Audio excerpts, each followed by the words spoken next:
আসসালামু আলাইকুম। সম্মানিত দর্শকবিন্দু, দেশ ও প্রবাসের ভাইয়েরা, আমরা নাঙ্গলকোট এন্টারটেনমেন্ট থেকে আসছি। এখন আমরা ফুলগাজীতে আছি। আসলে আমরা খবরে নিউজে অনেক ভাইরাল কিছু দেখতেছি যে আপনার বন্যায় তলিয়ে গেছে, অনেক কিছু ক্ষয়ক্ষতি হয়েছে। আসলে আমরা এটা দেখার জন্য বিশেষ করে আমরা এখানে আসছি। আসার পরে দেখতেছি যে এখানে পানি ছিল, আগে বুক সহ পানি ছিল, এখন আমাদের যে হাঁটু পর্যন্ত পানি, এর বেশি পানি আমি এখন ফুলগাজীতে দেখতেছি না।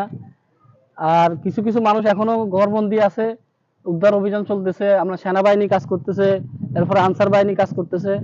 এখানে যথেষ্ট পরিমাণ ত্রাণ বিতরণ হচ্ছে, ত্রাণের কোনো সমস্যা নাই। তা আপনারা যারা হয়তো দুশ্চিন্তাতে আছেন যে ফেনীবাসীর অবস্থা বেশি ভালো না, আমরা এখন আমাদের সরজমিনে আমরা নিজের চোখে দেখতেছি যে আলহামদুলিল্লাহ এখনো এরকম ক্ষয়ক্ষতি হচ্ছে না। কিছু কিছু ফ্যাক্ট নিউজে এগুলা গুজব ছড়াচ্ছে। আর আপনারা যারা প্রবাসে আছেন তারা চিন্তা করবেন না যে আসলে এত বেশি ক্ষয়ক্ষতি হয় নাই। আমাদের যে দেখতেছেন এই পর্যন্ত মানে আমরা এখন গ্রাম সাইড, আমরা এতক্ষণ ছিলাম শহরে, শহরের রাস্তাঘাটে কিছু পানি আছে আপনার টাকটু পর্যন্ত। এখন আমরা এখানে গ্রামের ভিতরে আসার পরে আমাদের হাঁটু হাঁটু পর্যন্ত পানি। তাই এই বলে যাতে আমরা এটা এই জন্য জানাচ্ছি যে আমাদের দেশের বাইরে যারা এবং কি আপনার যেহেতু শহর বন্দরে যারা আছেন তারা হয়তো দুশ্চিন্তা করতেছেন যে ফেনীর অবস্থা বেশি খারাপ। আসলে অত বেশি খারাপ না, তাই আপনারা কোনো চিন্তা করিয়েন না।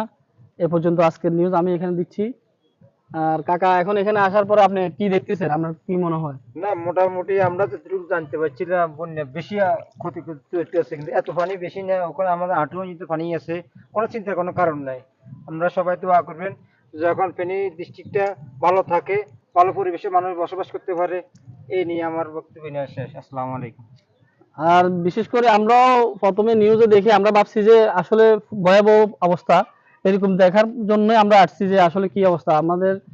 এখানে আমাদের সাথে আরো লোকজন আসছে, ত্রাণ নিয়ে আসছে অনেকে। আপনার এখানে ক্ষয়ক্ষতি যেগুলো হয়েছে এগুলার আলহামদুলিল্লাহ কোনো এত বেশি বেশি বেশি না।